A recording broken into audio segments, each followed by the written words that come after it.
এখন সম্পূর্ণ প্রশ্ন করবেন ঢাকা 14 আসন থেকে নির্বাচিত মাননীয় সংসদ সদস্য মীর আহমেদ বিন কাশেম। ধন্যবাদ। মাননীয় স্পিকার, আপনাকে ধন্যবাদ। মধ্যপ্রাচ্যের সাথে সম্পর্ক স্থপতি হচ্ছে শহীদ প্রেসিডেন্ট জিয়াউর রহমান। আজকে সেই মধ্যপ্রাচ্য আগুন জ্বলছে, যুদ্ধ বিগ্রহে আমাদের বাংলাদেশের নাগরিক সেখানে মৃত্যুবরণ করেছে। জ্বালানি সংকটে বাংলাদেশে ইতিমধ্যেই 3 জন লোকের মৃত্যু হয়েছে জ্বালানি বিক্রির বিষয়ক বিরোধ নিয়ে। আমার প্রথম প্রশ্ন, জিয়াউর রহমানের সন্তান মাননীয় প্রধানমন্ত্রী এই সংকট নিরসনে কি ভূমিকা পালন করছেন? পররাষ্ট্রমন্ত্রী সারা বিশ্বে ঘুরে বেড়াচ্ছেন জাতিসংঘের প্রেসিডেন্সি পদে, সেখানে আমাদের এই জ্বালানি সংকটের ব্যাপারে কি ভূমিকা পালন করছেন আমরা সেটা জানি না। এই বিষয়ে মাননীয় সদস্য, মাননীয় প্রতিমন্ত্রী, একটা question. You are allowed to ask one question only. Right, honorable member, you are allowed to ask one question only. Thank you. মাননীয় প্রতিমন্ত্রী।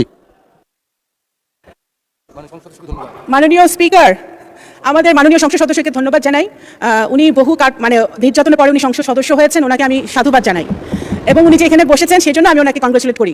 কিন্তু উনি তো ব্যারিস্টার মানুষ, লয়ার মানুষ, ওনার সম্পূর্ণ প্রশ্নের অর্থ বোঝা উচিত, কারণ সম্পূর্ণ প্রশ্ন এটা ছিল না। আপনার একটা প্রশ্নের উত্তর আমি দিতে পারি, যেটা আমার মন্ত্রণালয়কে রেলেভেন্ট। সেটা হচ্ছে যে জ্বালানির জন্য, প্রথম কথা, জ্বালানির কোনো সংকট বর্তমানে বাংলাদেশে নেই।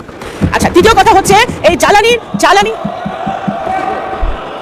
মাননীয় speaker, honorable members, may I humbly request all of you, honorable members, please, জি মাননীয় প্রতিমন্ত্রী, আপনি আপনার বক্তব্য অব্যাহত রাখুন। মাননীয় স্পিকার, জ্বালানির যাতে একাধিক সোর্স থেকে আমরা সরবরাহ করতে পারি, সেই জন্য ইতিমধ্যেই মাননীয় প্রধানমন্ত্রী একাধিকবার আমাদের সাথে বসেছেন।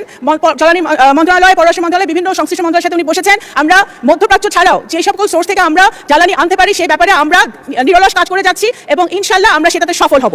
দ্বিতীয়ত হচ্ছে আমরা প্রথম থেকে বলে আসছি, যখন এই যুদ্ধটা লেগেছে, বাংলাদেশ সরকারের একমাত্র গুরুত্বপূর্ণ কাজ হচ্ছে, ফার্স্ট প্রায়োরিটি হচ্ছে বাংলাদেশিদের যে মধ্যপ্রাচ্যে বসবাস করছে তাদের নিরাপত্তা নিশ্চিত করা। সেটা আমাদের মিশনগুলো পুঙ্খানুপুঙ্খভাবে 24/7 কাজ করে তারা করে যাচ্ছে। এবং আমাদের যারা 5 জন মৃত্যুবরণ করেছে মাননীয় স্পিকার, দুর্ভাগ্যবশত 5টি ভাইকে আমরা হারিয়েছি, তাদের 2 জনকে মৃতদেহকে আমরা সফলভাবে বাংলাদেশে আনতে আমরা পারতে পেরেছি। কারণ এই এখন সিচুয়েশনটা বুঝতে হবে, বাংলাদেশে ওই মধ্যপ্রাচ্যে অনেক কমপ্লিকেটেড সিচুয়েশন বিরাজ করছে। কখন কোথায় যুদ্ধ লাগে আমাদের বাংলাদেশিরা তখন নিজেরা বুঝতে পারে না। সুতরাং এর মধ্যে আমরা কিন্তু আনতে পেরেছি এবং 186 জন বাংলাদেশিকে নিরাপদে ইরান থেকে, তেহরান থেকে আইওএম-এর সহযোগিতা আমরা বাংলাদেশে ফেরত এনেছি একটি চার্টার্ড বিমান ফ্লাইটের মধ্য দিয়ে। সুতরাং বাংলাদেশ সরকার, বাংলাদেশিরা, নাগরিকরা পৃথিবীর যেখানে আছে নিরাপদে আছে কিনা সেটাই আমাদের একমাত্র প্রায়োরিটি এখন বর্তমানে। ধন্যবাদ মাননীয় স্পিকার। ধন্যবাদ মাননীয় প্রতিমন্ত্রী।